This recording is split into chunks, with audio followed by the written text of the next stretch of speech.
Yeah, we're here outside Northrop Grumman because they're the third largest arms company in the world. They're a manufacturer of warplanes, machine guns, ammunition, but also big manufacturer of components. Uh, those components go into aircraft like the F-35, which is a jet that's being used by Israel against Palestinians in Gaza. But they also go into the F-15, the F-16, especially the Israeli versions, which are kind of tailored for their requirements. So as I was saying earlier, without the technology being produced by this company, the Israeli versions of those aircraft wouldn't exist.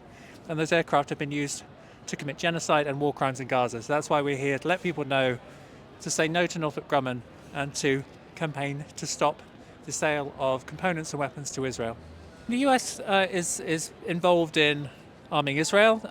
A lot of the weapons that Israel uses are American origin. Northrop Grumman is an American company. And the reason that's true is because Israel is essentially funded by the Americans to buy that weaponry. So it's kind of a subsidy going via Israel to the American arms dealers.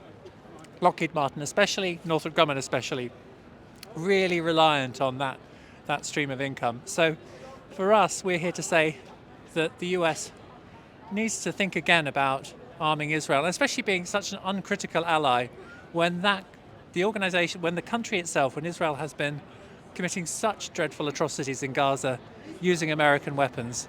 American weapons, by the way, developed with British technology, developed by the technologies produced by this company, and the components this company produces being sold to Israeli companies like Elbit Systems, who then use it to create advanced weapons that are used to kill so many people.